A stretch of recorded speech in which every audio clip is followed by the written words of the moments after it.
ಸೋನೆಯಲ್ಲಿ ಸಿಕ್ಕಿಕೊಂಡ ಅರಗಿಣಿಯ ತರಹ ನನ್ನ ಮನಸ್ಸು ನೆನೆದೋಯ್ತು.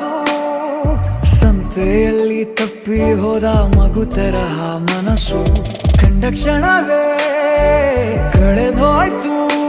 ಮೊನ್ನೆ ಕನಸಿನಲ್ಲೂ ಬೊಗಸೆ ತುಂಬಾ ಪ್ರೀತಿ ತಂದಿದ್ದೆ.